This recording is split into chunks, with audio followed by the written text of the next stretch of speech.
from a bad loss last week against the Cleveland Browns, go down to Jacksonville, and they do what they're supposed to do. It was 31-3 late in the game, or excuse me, 28-3, I guess, late in the game, or 31-3 late in the game. Whatever. Anyway, Jaguars score a late touchdown, make it 31-10, but they never get any closer than that. Titans advance to 9-4 in the division, and now they're watching the Colts play the Las Vegas Raiders out there in the Star, out there, the Death Star. For those who don't know the Death Star, that's a little Star Wars talk. But anyway, yes, the Titans are winners today, 31-10, improving to 9-4, still holding on to that division lead. It doesn't matter if the Colts win today or not. The Titans are still leading the division. Where do we start? Well, we definitely start with Mr. Derrick Henry. Going into this game, he didn't really get going last game. Cleveland Browns penetrated the offensive line and basically were stopping Derrick Henry behind the line of scrimmage a lot last game, not allowing him to get going. So this game, you knew the emphasis was going to be on the running game. And boy, oh boy, did he get going. 26 carries, 215 yards, two TDs. He averaged 8.3 yards per carry. And it just seemed like as the game was going to go on, he was going to get stronger and stronger and stronger. And he did. And he busted out a couple long runs. Of course, the one long run at the end of the first half put him over 100 yards, put him at 122 for halftime. At halftime, then after that, of course, still came out and did this thing. And of course, you notice at the end of games, people don't really like tackling him very much either. For that big a man, 26 carries, not too many people gonna want to tackle him. But yeah, definitely a bounce back game for him. What's going on, Brian? What's going on, man? Thanks, man. Thanks. Uh, Efficient game for Ryan Tannehill, 19-24 for 212 yards, two TDs, no interceptions. You had AJ Brown, 7 receptions, 112 yards, one touchdown. He had 9 targets. It was interesting that Corey Davis only had 3 targets today, but hey, win's a win. He had the same. Him and Jeff Swain both had 3 targets today, and John only had 2. Uh, but it is what it is. The Titans still think Ryan overrated. I hear you there. I hear you say you mean Ryan Tannehill, probably. Yeah, I would say this. He's not necessarily an elite quarterback, no. But one thing I will say is he just plays his role well. He's not a. I would say. I'll say this. He's not an average quarterback because if you look at the average quarterback in the NFL, they don't perform as well as he does. But he's not an elite quarterback. He's somewhere right in between there. So that's what Ryan Tannehill is, and also he can make those big throws if he needs to. So that's the thing an average quarterback probably wouldn't do. So definitely had a good game today. Uh, you know, One thing you definitely have to talk about in regards to this game today, the word aggressive. The Titans were aggressive today. They went for it on fourth down one time. Of course, that didn't work. They had the wrong running back in. They had Nichols in instead of Derrick Henry, which of course, they were trying to go hurry up at that point. They faked a punt in their own territory. They were literally probably at the 30-yard line in their own territory, faked the punt, got the first down. I mean, it was and then also, sorry, it had 9 seconds left in the first half. They got the ball at their own 40, couple quick passes, and then they were able to get a field goal to go up 17-3 at halftime. Just those little bitty things of being aggressive offensively. You just saw a different mindset with the Titans today, which was an aggressive one and one that you really hadn't seen from them to start. Also, I'm sorry, I didn't mention, and how could I fail to mention it? The flea flicker from the flea flicker that they ran in the first quarter too. They basically handed the ball to Derrick Henry. He flipped it back to Tannehill, and he let it loose. And AJ Brown stuck out his right hand, hits it with his right hand, catches it with his right hand, touchdown. Amazing, amazing play. And that just set the tone for the Titans that they weren't messing around and they meant business offensively. Defensively today, I would say, you know, some wondered, some wondered probably how the Titans would do defensively. I mean, they had some plays last week that were pretty bad. Very, very bad, to be honest. You had Kevin Byard, people were questioning him. Kenny Vaccaro was out today. So people wondered how they would do. Besides one drive today with Hooker a couple times, he kind of, he whiffed on a couple tackles. And he had a few bad plays. And of course Byard he had some too. But I would say this. Overall, the Titans defense played well today. They did. They were getting to the quarterback, which caused pressure on Glennon and got him out of the game.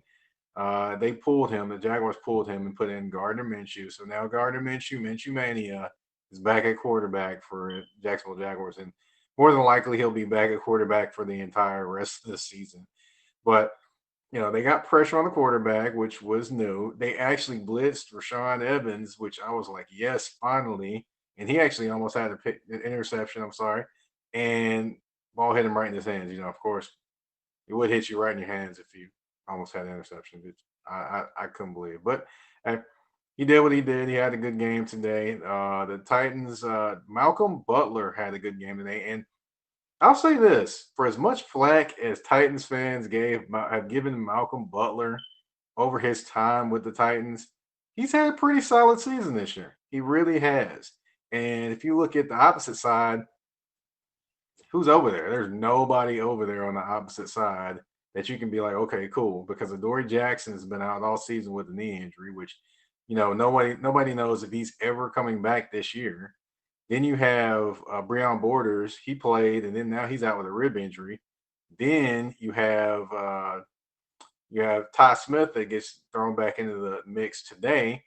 Hey, and he shows up and has a good game, deflecting passes away and making tackles. So, with that rotation of what they have on the defensive side of the ball, the opposite of Malcolm Butler, you've got to say, he's held up pretty well this year, and he's done his thing. So, you got to give him that credit. Overall, Titans played well. They finished off the game. They did what they were supposed to do. Now, with this Titans team, you don't always know what they're going to do what they're supposed to do, because some games they're supposed to win, they come out and they act like they're supposed to win in terms of just coming out there, hey, we'll do whatever and we'll win the game, and it sometimes fails them. But this game, they came out, they set the tone, they did what they were supposed to do, and they won the game, which is cool. Also, another big thing for the Titans, you're not talking about the kicking game for them. In the beginning of the season, you talked about the kicker missing kicks and doing all those type of things. And then you also talked about the punting game when Brett Kern got hurt. Now you're not hearing anything about the punting game. You're not hearing anything about the kicker because he is doing his job. Big thing for the Titans there. They're going to need that kicking game. They're going to need that punting game. They're going to need special teams, and everything to win games and to get where they want to go. So definitely overall, good game for the Titans. They definitely need to, continue to improve defensively, continue to find ways to get pressure defensively, continue to be consistent in the secondary. That is huge, huge, huge for any aspirations they have of winning a Super Bowl. Huge for them. Offensively, just continue to get back in that groove, because the last few games they were not in that kind of groove offensively. Kind of started out slow, didn't necessarily do what they were supposed to do. And here's what we had. That's just what ended up happening. It is what it is with the Titans. And, they have to hopefully They will continue to get better. Hopefully, they will continue to stay as good as they played today defensively. And next week, they can hopefully translate that to hosting the Detroit Lions. Yes, those Detroit Lions come to town for the Titans next week. Another thing that bodes well for them this season, just in terms of winning the division potentially, they face the Lions, the Packers, and the Texans to end the season. Very good thing for them. The Colts have a little tougher schedule, starting with the Raiders. So the Titans handle their business, they'll win the division. They don't, they're going to be sweating it out. That's how it's going to be. That's just what it's going to be. And the Titans are going to have to just handle their business. They control their own destiny. They do what they're supposed to do, they'll be in the playoffs. If they don't do what they're supposed to do, they won't be in the playoffs. And that would be pretty upsetting and disappointing, especially for Titans and Titans fans, if they did not make the playoffs. Again, Titans go 9-4. They beat the Jacksonville Jaguars 31-10. Derrick Henry, 26 carries, 215 yards, 2 TDs. Ryan Tannehill, 19 of 24, 212 yards, 2 touchdowns.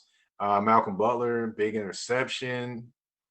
I mean, it definitely was a good day for the Titans. And let's see if they can keep that momentum going. For more Titans news, you can check me out here on the Haps app. If you haven't downloaded it, go ahead and download it. Go ahead and subscribe to me if you want more Titans news. I got my boy Brian Waters. He gives you NFL and Ravens news. I've got, let's see, Ashley Baker is going to give you NBA and NFL, the hot take queen. But she's probably going to get tired of me saying that. And then you have Danny Thompson. He gives you NBA with the Charlotte Hornets. And you got Daniel Artest. He's going to give you all that good NBA talk as well. And then, of course, you have people talking politics. You have people cooking. You have people doing art. You have all those different avenues on the Haps TV app. So go ahead and download it. Subscribe to all the people I just mentioned. They'll appreciate it. Trust me. All right. As far as following my Titans work, you can follow me on Twitter at Mike Patton82. I live tweet pretty much every Titans game. And then also you can follow my writing work for the Titans coverage at the 3pointconversion.com. That's the number 3pointconversion.com. Definitely you can catch all great sports articles there on not only the Titans, but you got the Washington Redskins. It's one of the teams that we cover, the Atlanta Hawks in basketball, Georgia Tech, a lot of different places and teams that we cover. Again, thank you and have a great rest of your Sunday.